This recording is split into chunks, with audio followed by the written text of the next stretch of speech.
In the last 2 weeks of remembrances for Carter, there have been a number of articles detailing Carter's inadvertent contribution to the mobilization and political rise of the Christian right, which has been instrumental in Republican political success, starting with Ronald Reagan in 1980, which of course unseated Carter, and most recently culminated in President-elect Trump's sweeping popular vote win in November.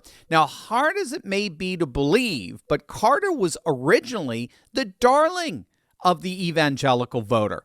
Take a look at the 1976 electoral map. I know this looks like it's from outer space here, but Carter won, as you could see, overwhelmingly Southern and Bible Belt states. We're talking Texas, Louisiana, Mississippi, Tennessee, and of course, his native Georgia. As journalist Chris Lehman put it, running as a post-Watergate reformer who pledged that he would never lie to the American people, Carter seemed like the political equivalent of a revivalist Southern preacher, calling a sinful nation to a renewed sense of purpose and hard-won redemption. Well, that altar call, as it were, ended up winning the vast majority of evangelical voters in 76, who cast their vote for the first overtly born-again evangelical Christian presidential candidate from the South. Well, all I can say here is that things quickly turned sour. Now, at one level, it appeared to everyone, whether you were an evangelical or not, that Carter was clearly in over his head. I mean, the economy became fractured and weak under his tenure. Sky-high inflation mixed together with massive recessions, giving us the infamous years of stagflation, right? Remember the energy crisis, the OPEC embargo, and the mile-long gas lines. And Carter just seemed completely clueless on how to turn it around. The Soviets were laughing at us. They invaded Afghanistan during Carter's tenure, and the new Iranian theocracy was taunting us from Tehran with the hostage crisis. So at the most basic level, evangelicals shared concerns over Carter's competency with voters across the demographic board.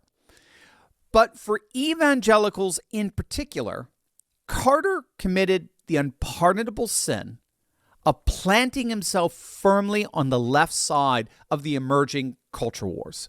So, for example, Carter supported the ERA, the Equal Rights Amendment. He was a fervent proponent of abortion rights, and he appointed feminist activists in his administration. These included Sarah Weddington.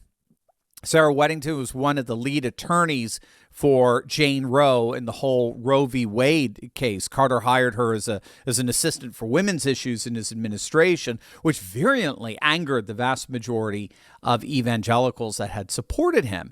And ironically, that hire turned out largely to be the beginning of Carter's undoing. So this feminist attorney, Sarah Weddington, she ended up leading an all-out campaign to get the ERA ratified among the states as a constitutional amendment. And that campaign ended up unleashing the silent giant of evangelical activism led by none other than Phyllis Schlafly of the Eagle Forum.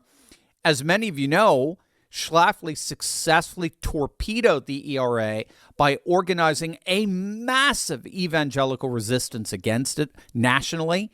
And at the same time, Jerry Falwell began to organize a mass resistance against the left-wing activism as a whole that began to pervade the Carter administration. And that's when you saw the rise of the moral majority that eventually turned into the Christian Coalition under the leadership of Pat Robertson. And again, at the same time, conservative evangelicals successfully took over the Southern Baptist Convention that Carter was a member of denominationally. And that, you have to understand, the Southern Baptist Convention had previously actually endorsed the Roe v. Wade decision back in 1973. The SBC was, in the early 70s, rather liberal. And conservatives organized a successful takeover of the leadership there that lurched the denomination way to the right. All of these forces coalesced around the rising Republican presidential nominee for 1980, And you may know that man as one Ronald Reagan. And what we saw between 1976 and 1980, those 4 short years, was an astonishing political realignment that formed what we call today the Christian right or the religious right. Carter's support plummeted among evangelicals. After winning a sound majority back in 76, he barely garnered 30% of their vote in 1980. And I mean, the electoral map speaks for itself. And as far as the Southern and Bible Belt states are concerned, as you could see there, they've never turned back. They went red with Reagan, and they have never voted blue since. However, inadvertently, Jimmy Carter's lasting legacy is indeed the rise of the religious right as a major political force in American politics.